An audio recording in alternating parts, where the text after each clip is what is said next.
Hoy estamos con Ángela Sepúlveda y, por supuesto, con mi compañero José Antonio Gelado. Hola, José, ¿qué tal? ¿Cómo estás?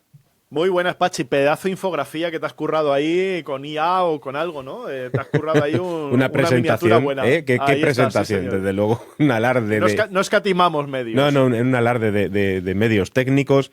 Esta es la presentación que trabajamos hoy con Ángela Sepúlveda para hablar de La Ruta del Exilio, Nacional 2, La Ruta del Exilio, la nueva obra de la República Independiente de la Radio, que presenta esta obra, documento histórico, ficción, etcétera, que ahora nos lo contará más Ángela Sepúlveda. Dos mujeres, dos exilios, un camino, una ficción sonora con Victoria Luengo y Duha Al-Saiti, que une el exilio republicano y el palestino.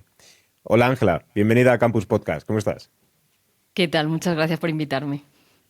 Nada, encantados de tenerte aquí, pues de saber todo lo que queremos saber de este podcast recién estrenado, pues de primera mano. Contadme qué es, ahora que has dicho, ¿es ficción sonora? ¿Habéis escuchado algo? ¿Creéis que es ficción sonora o no? Tenemos el debate con la gente que lo ha empezado a escuchar. Fíjate que yo creo que se acerca... A ver, es una ficción sonora porque tiene una parte ficcionada porque nos trasladamos a 1939. No, antes, ¿no? 1938 creo que era, ¿verdad? 39, es Ah, 1939, 39, sí. vale. Sí. Pero se acerca mucho a un docu-reality, ¿puede ser? Claro, es que en realidad es una parte ficcionada porque no existe nadie de 1939 que haya hecho ese exilio vivo Claro. para contárnoslo, o sea, tenemos que crearlo con una actriz, pero Duha Al-Saiti sí que es real, es una persona real que salió hace 10 años y que cuenta su historia. Entonces es una mezcla que nosotros le llamamos ficción sonora, pero hablando con gente que ha empezado a escuchar los primeros capítulos, el 1 y el 2 y el 3 que ya está disponible, no terminaban de ver si era ficción sonora o no. En realidad tiene una parte, pero no llega a ser del todo ficción sonora, ¿no? Yo creo que Claro. ahora ya no sé cómo clasificarlo, la verdad. Sí. Yo no lo metería como ficción sonora. O sea, y he escuchado solamente el primer episodio, pero no, completo, vamos. Pero no me encajaba como ficción sonora, pero claro, lógicamente das por hecho que hay una serie de cosas pues, que Claro. tienen que haberse creado porque no se pueden documentar como tal, a no ser que estuvieras ahí con una grabadora, con un iPod en el 39 grabando, claro. Sí, es que claro, al Efectivamente, pero final bueno. si te pones a categorizar y a etiquetar cada cosa, porque si no es una ficción sonora pura y lo que tiene la parte documental, pues deja de ser un documental puro cuando le metes ficción. Pero es Claro. verdad que está ahí en un híbrido que es muy interesante, sobre todo porque sí que es un ejercicio de realidad y además de poder tratar un contexto histórico y unir ambas épocas, ¿no? Que es lo que, al fin y al cabo, intentáis con esta obra, hacer un paralelismo entre el exilio republicano de la Guerra Civil en 1939 con el exilio y además la guerra que está padeciendo el pueblo palestino. Sí, esa era la idea, hablar de los exilios y buscar un punto en común, ¿no? Entonces, el punto en común de ambos exilios y en general de todos, que podía haber sido otro exilio, pero en este caso claramente Claro. era el palestino, teníamos que apostar por él, ¿no? Pero hay otros. Eran los sentimientos. Y entonces fuimos determinando que hay un miedo de salir de casa y no saber a dónde vas, hay una nostalgia de no sé si voy a poder volver, hay una convivencia constante con la muerte, lo hicieron en el 39, veían gente muerta por todos lados y es un poco lo que le pasa al pueblo palestino, ¿no? La muerte es como algo súper cotidiano y es una cosa Ujú. que Duha Al-Saiti lo dice, ¿no? Que ve muertos todos los días. Tiene 14 años, no está viviendo lo que está viviendo ahora, pero ha vivido con la muerte de manera muy constante, ¿no? Entonces era un poco locura. O sea, si lo planteábamos así al principio, fue una idea de Javier Gallego, ¿no? Director de la productora y de Carne Cruda, plantear una conversación atemporal entre una persona del 39 y una de ahora, Ujú. pero al final no sé cómo, bueno, sí sé cómo, pero bueno, que en realidad entrelazan muy bien y comparten un montón de cosas y tienen muchos puntos en común. Y no nos hemos tenido que inventar nada con el personaje del Claro. 39, ¿no? Todo está basado en historias reales, en testimonios que quedaron documentados, o sea, no sé, solo había que encajar las piezas y encajaron, casi por desgracia, ¿no? Porque conviven Ujú. dos exilios en dos siglos diferentes, pero encajan. Esa era una de las preguntas que te queríamos hacer también, por lo menos yo personalmente, ¿cómo se prepara todo esto? Es decir, ¿de qué fuentes puedes contar para...? Que no sé si te he pisado, Pachi, la pregunta, pero me surge la necesidad de saber un poco cómo se prepara todo esto, cómo se documenta, si habéis podido utilizar algún tipo de recursos sonoros de ambiente, de época, si ha habido que crearlos, en fin, cuéntanos. Pues mira, al principio, claramente, antes de ponernos a crear todo, había que documentarse sobre la guerra civil y para eso yo me fui al Museo del Exilio. Hay un Museo del Exilio en La Jonquera y entonces fui allí a saber en realidad todo, porque no sabíamos nada. Y me apunto algunas cosas que, revisando un poco lo que hice, esto fue en junio, o sea, pensad que el podcast sale ahora en el 20, salió el primer capítulo el 20N, o sea que en junio ya estábamos hablando de esto, ¿no? Y entonces me surgían dudas como ¿qué ropa llevaban? ¿Qué sonaba en el camino? Entonces eso hasta que no fui al Museo del Exilio no lo pude ver, ¿no? Iban en coche, iban andando, descubrí que había caballos también, por ejemplo, entonces eso tiene que sonar en el documental o en la ficción sonora. Y ahí me documenté un poco, hablé con la gente del museo y yo les dije, vale, si yo quiero saber cómo fue realmente esta ruta del exilio, ¿qué tengo que hacer? Y me dieron un libro que se llama Las hogueras del Pertús, de Álvaro de Orriols. Es un diario de una familia que tiene que salir de Barcelona hacia Francia, un diario por días, o sea, el 25 de enero, 26 de enero, y donde explica muy detalladamente todo lo que pasaron, ¿no? Y entonces está basado prácticamente en ese libro y en otro de Silvia Mistral, Éxodo se llama. Y a partir de ahí, esa es la principal parte de la documentación, aunque luego yo ya lo que hice fue hablar con los expertos. Me elegí un experto casi por cada capítulo o por cada temática, ¿no? Como estos son dos mujeres, quería hablar de perspectiva de género. Entonces, hay muy poco sobre las exiliadas, hay mucho sobre el exilio y los exiliados, pero muy poco de las exiliadas. Y hay una persona que está investigándolo, una investigadora que se llama Alba Martínez, que me ayudó mucho a entender de lo poco que hay, cómo sufrieron ese camino las mujeres. Iban solas, iban con la familia. Luego hablé con otro experto sobre el capítulo 3, que ya está disponible, sobre lo que pasó en Figueras, que fue un bombardeo continuo de la población. Entonces hay un estudioso que solo ha estudiado eso. Hablamos también del paso hacia la frontera de Francia, que fue horrible, fue mucha gente en la frontera no abría, y entonces se tiraron días allí esperando, y entonces había que documentar eso también. Y luego hablé con Teresa Ferri y, por supuesto, Miquel Oliveras, que es el director del museo, porque la labor de documentación no acaba con el podcast, cuando escribimos los guiones. Yo le pasé los guiones a los expertos para que vieran si realmente estamos contando algo real o nos lo estamos inventando. Había detalles en plan, pero esto era así, pasó esto, te pasaron hambre, no pasaron hambre, tenían comida, o sea, luego fue una labor, mientras se iban terminando los guiones, yo se los iba pasando a los expertos también, para que la documentación fuera, pues casi el fact-checking, ¿no? Que fuera lo más exacto posible. Igual hemos tenido alguna, licencia que se dice, ¿no? En algún punto, pero bueno, en general está todo bastante documentado. Las hogueras del Pertús tiene dos obras, ¿no? Un cómic y... Sí. Ah, vale.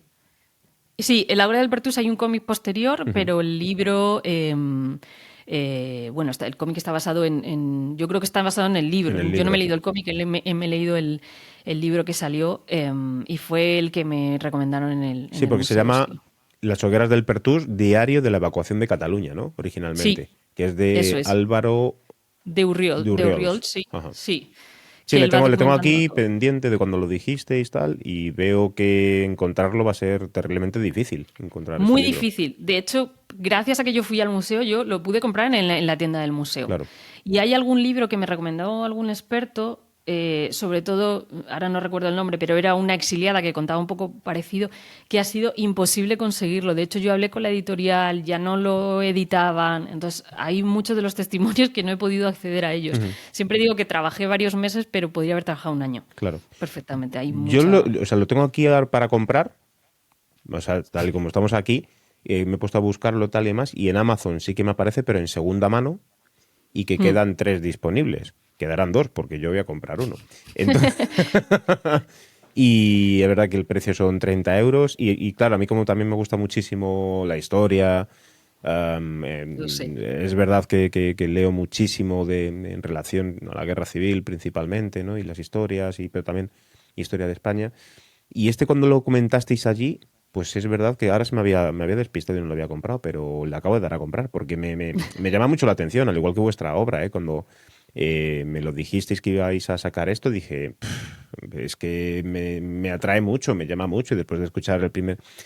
Uno, al estar allí en la presentación, ver a Duha Al-Saiti, ver a Vicky Longo, ¿no? Vicky es Sí, Victoria Albengo. la actriz.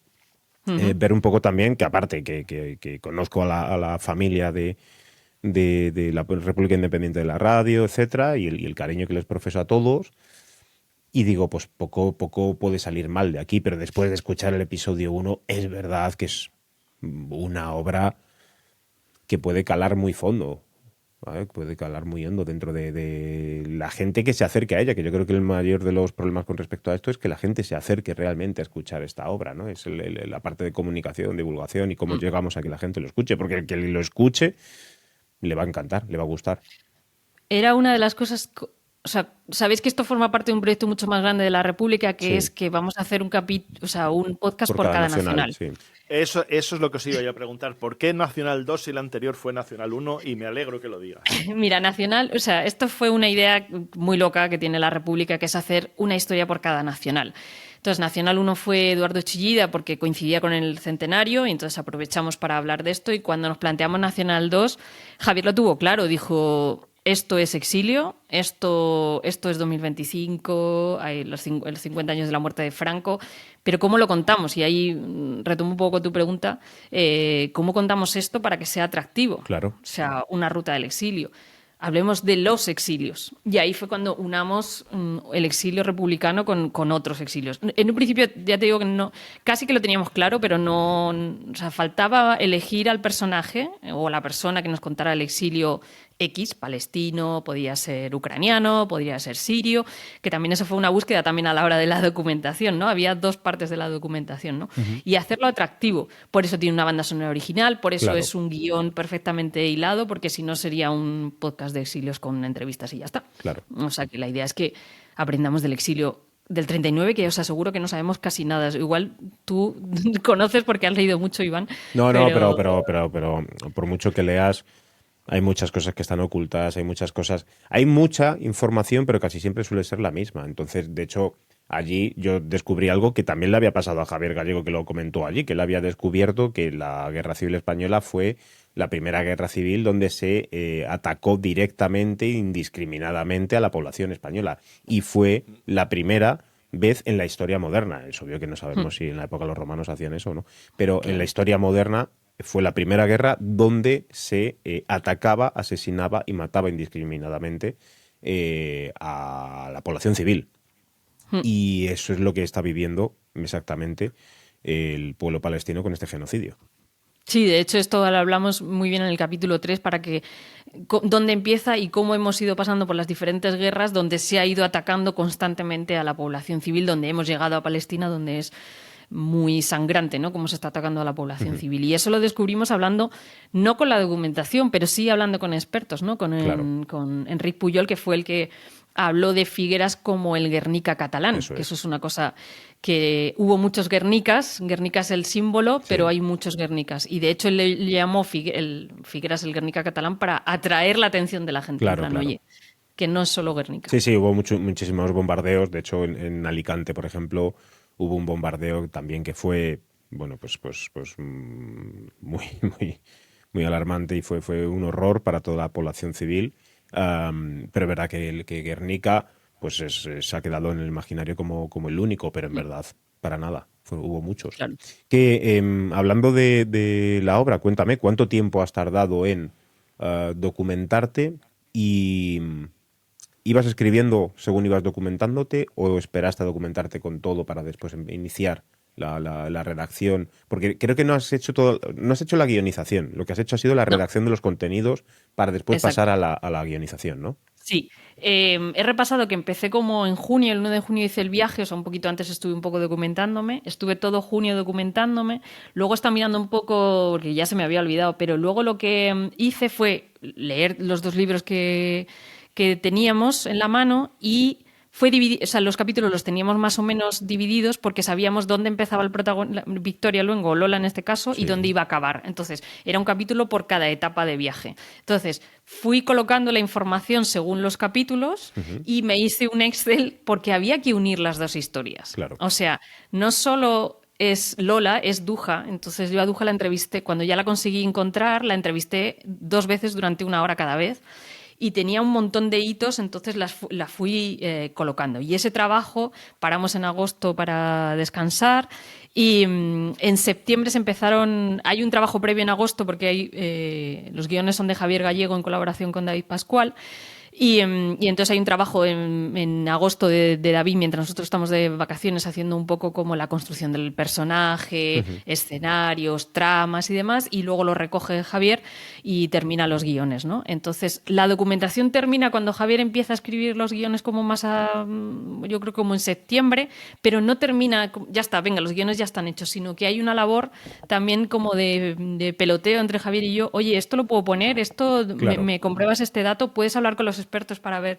Pero bueno, igual son 2 meses más o menos de documentación y de entrevistas y luego un trabajo constante con el guionista, sí. Y entiendo que de material que se ha quedado fuera será también más de la mitad, posiblemente, ¿no? Pues mira, esto lo voy a contar aquí y es como, hubo no un problema, pero llegamos al capítulo 5, que es el final del viaje, ¿no? Sabemos que Lola va a Francia y hay tantas historias después de que cruzan la frontera que hay para un segundo podcast. Claro, sí, Entonces ahí es como, ¿qué hacemos? ¿Contamos el después? ¿Lo metemos todo ahí? O sea, y tuvimos que tomar una decisión de hasta dónde contamos, hasta que cruzan la frontera. Y de hecho yo tuve o sea, conversamos entre Javier y yo, decía, pero es que es muy importante lo que pasó después. Digo, ya, pero es que eso es otra cosa.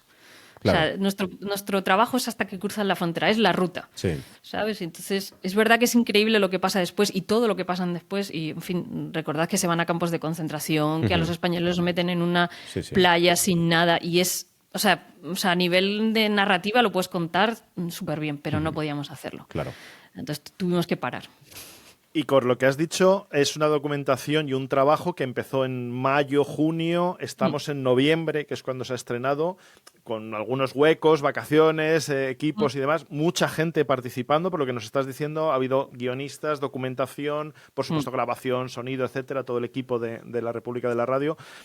Pero mi pregunta es, y a todo esto voy con, ya que estamos en un sitio que se llama Campus Podcast, donde ayudamos a otros a crear podcasts, ¿cómo se plantea todo esto? Es decir, ¿quién paga esta fiesta, por así decirlo? ¿O qué posibilidades hay de comercialización de un producto de este tipo? Si es que las hay, o es un trabajo que os apetecía hacer y se hace y ya está. Hablemos de dinero, entonces. Esto está subvencionado. Esto es gracias a la ayuda del Ministerio de Cultura que sacó ayuda para crear podcast. Es una ayuda que sale como en enero, si no recuerdo mal, había que presentar la idea y es el Ministerio el que te la aprueba, ¿no? Y gracias a eso hicimos Nacional 1 y Nacional 2. Claro. Sin esa financiación no se puede. O sea, los costes de este podcast son enormes. Claro, hay que pagar a los actores, o sea, hay que pagar a Victoria Luengo, está Oriol Pla también, y hay que pagar reciente premio Emmy. Diseñador. Efectivamente, que vino antes de recoger el premio Emmy. Y hay que pagar el diseño sonoro y hay que pagar una banda sonora original que también la tiene. Claro. O sea... No, y viajes y desplazamiento y Exacto. tiempos y todo lo que has dicho, y viajes de consultas a consultar fuentes, archivos, etcétera. Es decir, que es un presupuesto. Yo conocía la de Nacional 1, la primera producción que hicisteis que estaba dentro de las ayudas, pero claro, no sabía exactamente. Sí. Que además también es muy recomendable. Yo, por cierto, es un podcast que me sorprendió mucho porque te saca un poco del ficción narrativa. Es decir, yo me sentía sentado ahí en el coche con vosotros ahí de viaje, o sea que ese es yo creo que el objetivo, ¿no? de un podcast que te meta.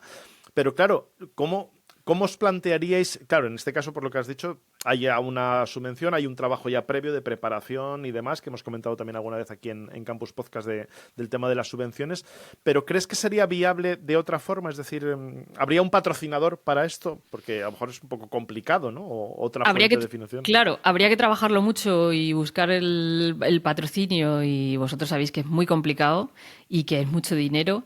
Pero también somos conscientes de que si queremos hacer las 6 nacionales no vamos a tener 6 subvenciones, creo. Claro, no lo sé, pero no creo. Entonces, es verdad que las subvenciones nos permiten hacer lo que queremos y luego presentar el trabajo que somos capaces de hacer para pedir esa ayuda o ese patrocinio.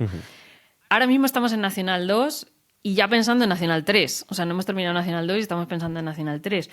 Y estamos pensando, claro, en pedir esa ayuda del Ministerio si sale y también plantearnos qué pasa si no sale, ¿no? Claro. De dónde vamos a conseguir la financiación. Es que eso es ahora, esa parte no era nuestro problema cuando nos dieron la subvención, pero ahora podría empezar a ser un problema. Pero este podcast o sea, tiene unos costes altos, claro. Sí, claro. Es verdad que también te obligan, ¿no? Este tipo de subvenciones a tener que utilizar todo el dinero y quizás también incorporas elementos que son más cinematográficos Claro. que, por supuesto, hacen que esta obra sea única y que tenga unos recursos que son increíbles, y si no llegas a financiación, pues tienes que empezar a recortar para poder hacer una obra exactamente igual de buena, pero con menos recursos. Claro, ni tendríamos banda sonora original. Claro, tienes que trabajar ejemplo, con librería con musical, librerías. etcétera. Es verdad que la música son unos costes altos, ¿sabes? Pero, Claro. bueno, Y no tendríamos a Victoria Luengo tampoco, por claro, ejemplo, tienes que que hay que trabajar con pagarla. otro, claro, eso es. Es decir, se puede Y hacer, pero va a haber una merma de sí, calidad y de elementos que, oye, hacen que la obra sea mucho mejor. sí, ayer lo hablaba, no sé con quién se lo decía, ¿no? Que el salto de calidad, cuando tienes dinero en realidad, y hacer una banda sonora original para un podcast como este es increíble. O sea, Claro. es un salto alucinante. Nunca había trabajado yo con banda sonora original y es increíble. O sea, el trabajo de Pablo de Diego, que es el diseñador sonoro y el que ha hecho la banda sonora, es increíble. Pero claro, eso te lo permite una financiación Es obvio, claro. Claro. pública. Eso es. Y ahí yo creo que es también tan importante, que es un poco la idea de este podcast, cuando nos lo planteamos, el hacer Campus Podcast, de ver los entresijos, y por eso nos gusta mucho que nos contéis un poco cómo se hacen las producciones, cómo se hacen los podcasts que escuchamos, pero también cosas que a lo mejor no, o sea, no es que no escuchemos, porque lógicamente en un podcast se tiene que escuchar todo lo que se hace, más o menos, ¿no? Pero me refiero a lo que está detrás. Por ejemplo, lo que has dicho de la banda sonora y la importancia que tiene el poder tener un contenido creado exclusivamente para una producción, a tener que tirar con cosas, bueno, pues que están hechas en general y que tú tienes un poco que adaptar y que buscar, ¿no? Y que eso es lo que puede ser el punto diferencial de una producción. ¿Hay algo, y esta es la pregunta, que se os ha quedado en el tintero, ya no solamente de contenidos y de épocas, sino de decir, oye, nos hubiera gustado, no sé, contar con tal, pero no pudo ser, pues por recursos, bueno, no por recursos, sino bueno, por la agenda, o queríamos contar con tal actor, o queríamos contar con tal voz, o queríamos licenciar yo qué sé, el informativo de Radio Francia, no sé qué, y no nos lo han dado, yo qué sé. Mira, estaba pensando, digo, en realidad hemos tenido mucha suerte porque todas las personas a las que le propusimos el podcast nos dijeron que sí. Victoria Luengo tiene un compromiso con este podcast y Oriol Pla dijo que sí. Qué bueno. Pero ahora que lo dices, el tema sonidos, ahora mismo me está costando llegar a un sonido que debería aparecer en o sea, un sonido original, es un discurso de 1938, porque tiene derechos de autor, por ejemplo. Entonces, por ahí claro, va. efectivamente. Me está costando, lo voy a intentar, pero no sé. O sea, quiero decir, te estoy hablando o sea, el capítulo sale la semana que viene y estoy intentando que salga. Pero, por ejemplo, en el Museo del Exilio había una cosa muy guay que no conseguí, que es el tema de, claro, de sonidos, que quedaría muy bien. En el Museo del Exilio tenían los informativos ingleses, franceses y alemanes hablando del exilio español. Y lo podías escuchar allí. Y eran, según quien lo contaba, era diferente, ¿no? Había incluso, pues eso, como una idea de, no recuerdo quién lo hacía, es que estoy intentando recordarlo, pero bueno, hay alguien que hablaba de exiliados y bueno, un poco como esta gente tiene que salir de su país, y otros hablaban de, se nos viene una masa de inmigrantes Claro. importante, ¿no? Y eso no lo pude conseguir, porque el museo había pedido permiso a las radios francesa y demás, pero solo para la exhibición Solo para del el museo, claro, no para Sí. la producción de audiovisual o de otro tipo Claro. de formatos. Claro. Hemos tenido acceso a algunos, que eso también nos lo ha cedido el museo, y le doy muchas gracias a ello, a algunos testimonios reales, y esos audios nos lo han prestado. Y también hay un testimonio de un artista que utilizó, la idea era la misma, hablar de los exilios desde diferentes puntos de vista, diferentes países, y ella entrevistó a una persona que había estado en Figueras en uno de los bombardeos. Le pedí permiso, la familia dijo que sí y nos lo cedió, pero hay cosas a las que no hemos podido acceder. Y sobre todo, y yo creo que esto le pasa a todo el mundo, el tiempo. Me hubiera encantado dedicarme 6 meses de manera exclusiva a la documentación y hubiera salido una cosa pues incluso mucho mejor de lo que ha salido, pero es lo que hay. El dinero también nos permite dedicar cierto tiempo a esto. O sea que... Claro, y es lógico. Pero también en este tema yo creo que hay como una capa por debajo que yo siempre me planteo es de por qué las emisiones y los contenidos de emisoras y de radios nacionales y de entes públicos de comunicación no están a disposición de todos y no son de uso. Porque no solamente es que ya lo hayamos pagado entre todos y sea un ente público, sino que es que además esa es la función, se supone, de la finalidad de un medio, ¿no? Y sin embargo, bueno, pues vemos que eso en vez de mejorar, y estamos hablando de cosas del año 37, 38, 39, es decir, que no estamos hablando de cosas más actuales. Y eso veo que todavía sigue sin poderse hacer de forma, no solamente para este proyecto, sino para otros muchos proyectos que se pudieran hacer. Súbete el volumen, José, que se te va bajando. Según hablas, se va bajando automático solo. Maldita ganancia automática. Yo creo que podríamos hacer cosas increíbles si pudiéramos acceder al archivo, y esto sí lo digo, de Radio y Televisión Española. Claro. O sea, por ejemplo. De manera libre. Sí, lo que pasa que, es decir, la BBC sabéis que sí que tiene los recursos, etcétera, y sobre todo cuando son... Aquí en España tenemos cuando son discursos políticos y públicos, etcétera, pues sí puedes tomarlos y haciendo referencia a la fuente, tal, no sé cuánto, pero...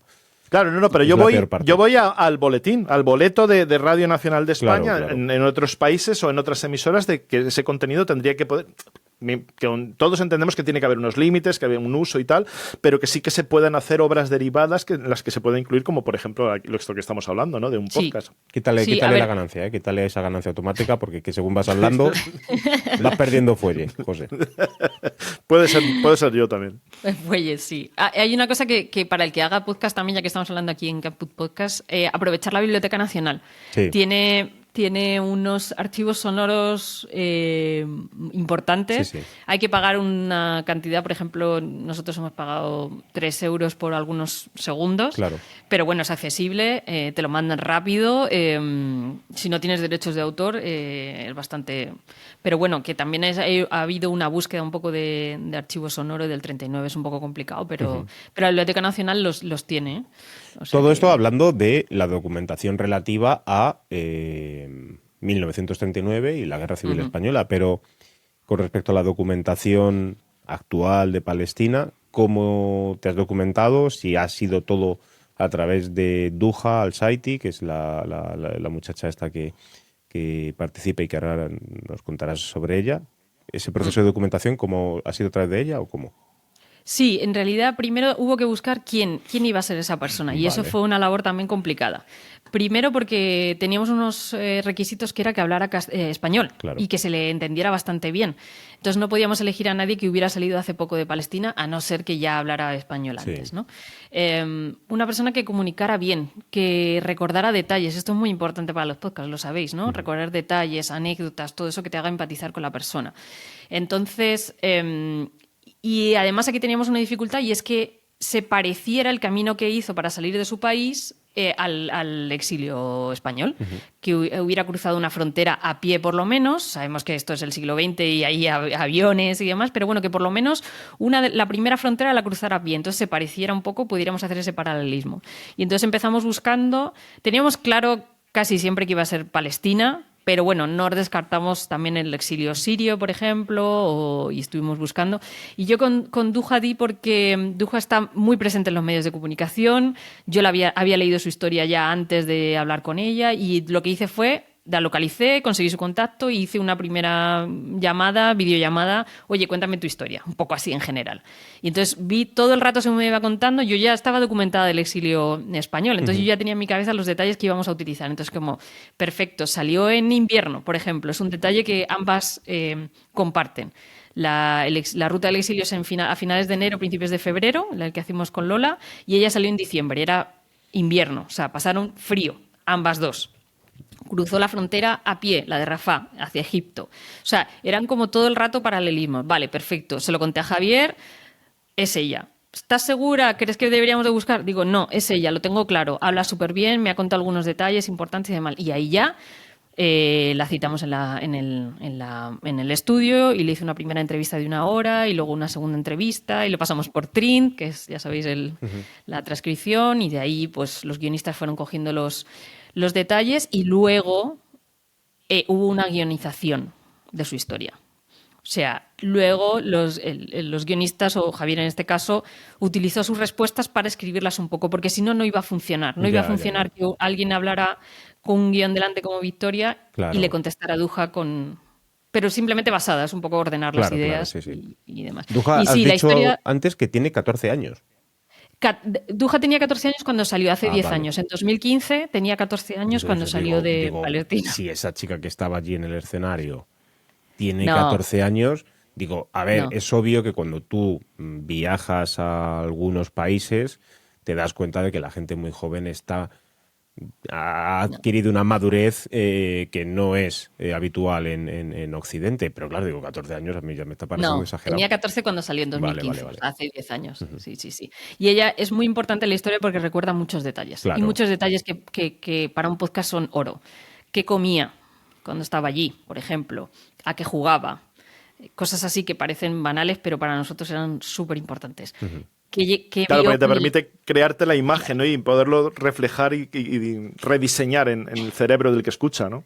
¿Qué llegó? ¿Qué personas había cuando estaba esperando en la frontera? Cosas así que yo le dije, digo, es increíble, digo, o sea, no olvides ningún detalle, porque ¿por qué estaba unida o tan unida a su abuela? La comida que le hacía a su abuela. Es que para mí eso es como fundamental, porque eso te permite hasta oler, ¿no? Lo que ella está diciendo. O sea, fue ella. O sea, y se prestó para ella. Bueno, tú estabas en la presentación y Pachi dijo, para mí es una forma de resistencia, ¿no? Y de que no se olvide tampoco la historia del pueblo palestino participar en este podcast. Entonces ella se prestó y la llamamos varias veces y hay que regrabar esto y nunca puso un pero, la verdad. Hay una cosa que has comentado, y ya que hablas también de ello, yo creo que es muy interesante, la presentación. Es decir, normalmente nos centramos cuando producimos un podcast pues en la producción, preproducción, documentación, etcétera, pero luego hay que presentarlo, hay que darlo a conocer. ¿Cómo lo habéis abordado? ¿Cómo abordáis vosotros las presentaciones de proyectos? Y en este caso, pues, ¿qué habéis hecho un poco distinto, diferente a la hora de presentarlo? Y que yo creo que es un poco lo que está convirtiéndose en un sello de vuestra casa, ¿no? De cómo hacéis los estrenos y las presentaciones. Cuéntanos. Sí. Nos gusta mucho hacer un poco performance o teatrillo, que le llaman dentro de Carne Cruda. A la hora de presentar el podcast, lo que hicimos no era una presentación al uso, y esto lo aprendimos un poco de Nacional 1. Aprendimos muchas cosas de Nacional 1 para Nacional 2. Nacional 1 fue una presentación normal y corriente, al uso, presentamos el podcast, pusimos un par de audios y ya está. En este caso, lo que hicimos fue...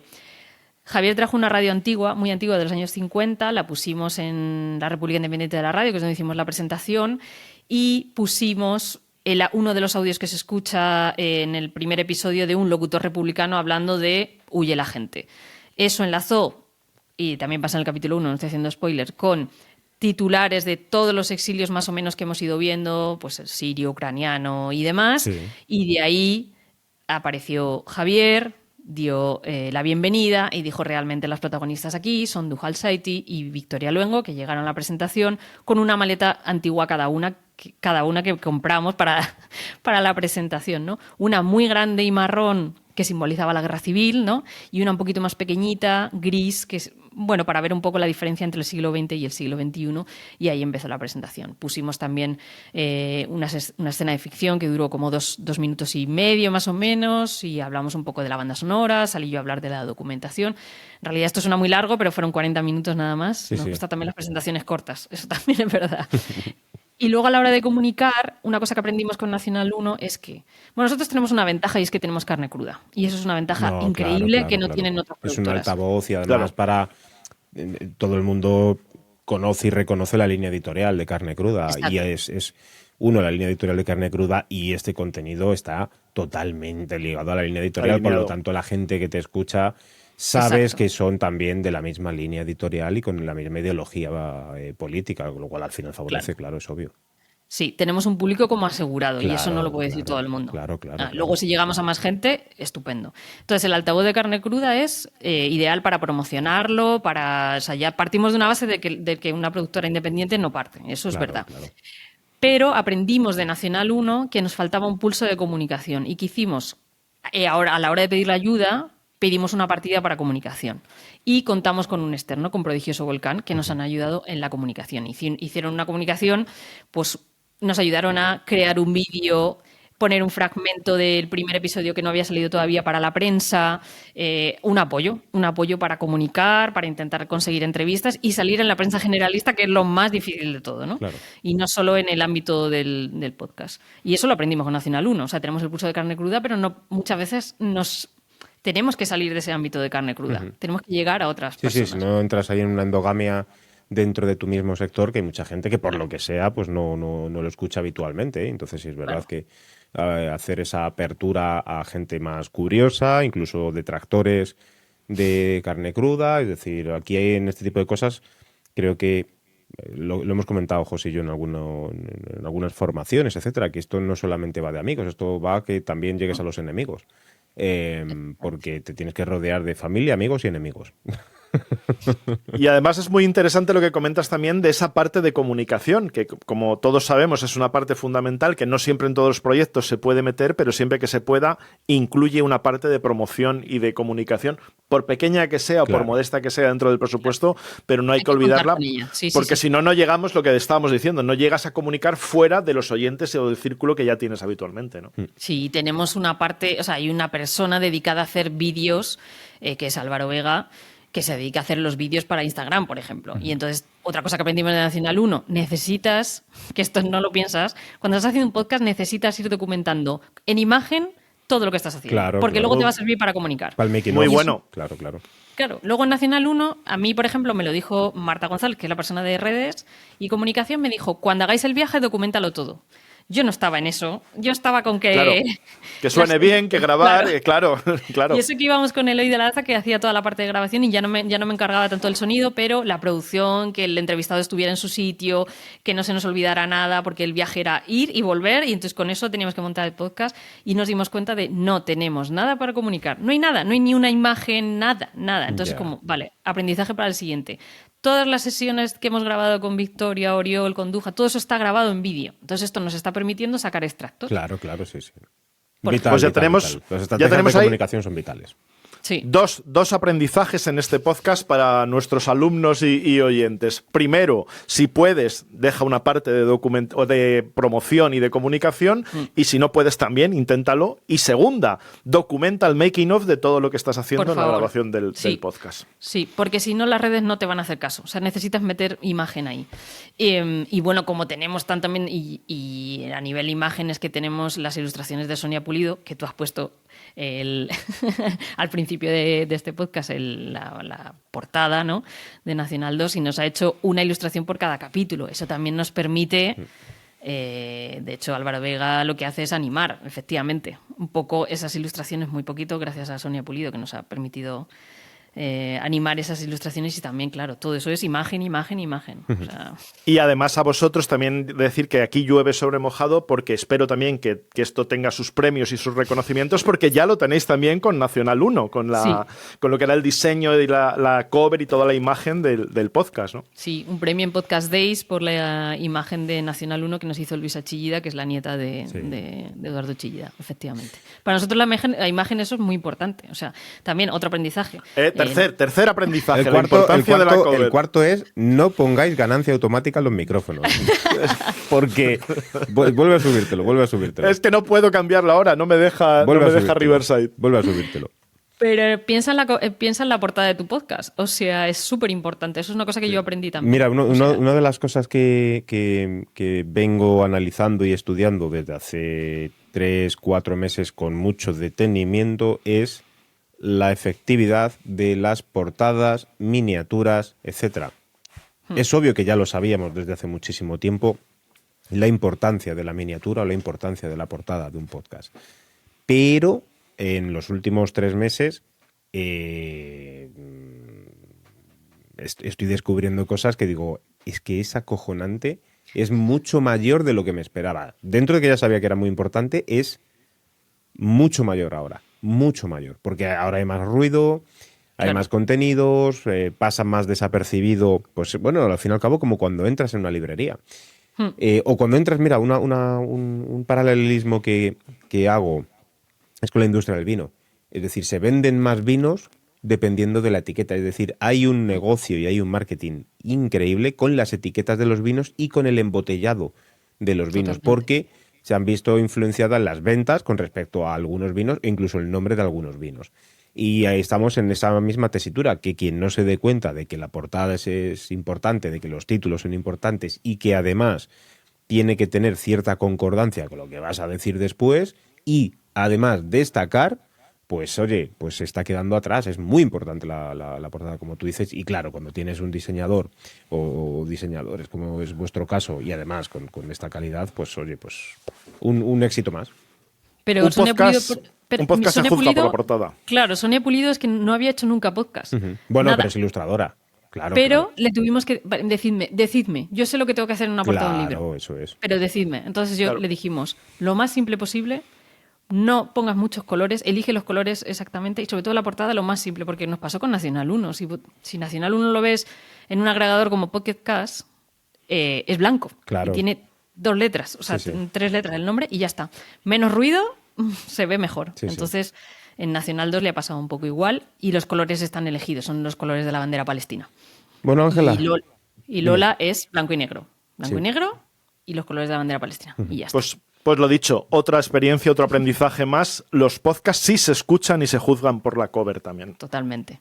Ángela, queremos darte las gracias por haber pasado este ratito con nosotros aquí, hablándonos de Nacional 2, La Ruta del Exilio, una obra que recomendamos, más allá de toda la historia que conlleva, todo el argumento, la trama, etcétera. Lo recomendamos principalmente porque además sabemos y conocemos el trabajo que hay detrás, el esfuerzo que hay detrás de todo el equipo de la República Independiente de la Radio, y hoy has venido tú pues aquí en representación de esa parte más primitiva que es la de la preproducción, ¿no? Justo después de la conceptualización de qué vamos a hacer, viene esta parte de preproducción y Ángela Sepúlveda pues nos lo ha explicado especialmente bien hoy. Esperamos que próximamente, así puede venir por aquí Javier Gallego, el director, para pues darnos alguna pincelada más del resto de trabajos, experiencias que él haya sentido, vivido con todo esto, que sabemos que su disponibilidad es muy limitada, pero bueno, intentaremos. Presionaré por ahí. Muchas gracias por invitarme. A ti, Ángela, un placer tenerte por aquí. A los demás, ya sabéis que podéis visitarnos en campuspodcast.es, que ahí tenéis la formación especializada en podcast, en creación de podcast, en conceptualización, diseño, estrategia y promoción de contenidos en podcast, también en vídeo podcast, y que cualquier otra necesidad o información, pues nos tenéis aquí a José Antonio Gelado y a mí mismo. Un placer y nos escuchamos en el próximo episodio. Adiós.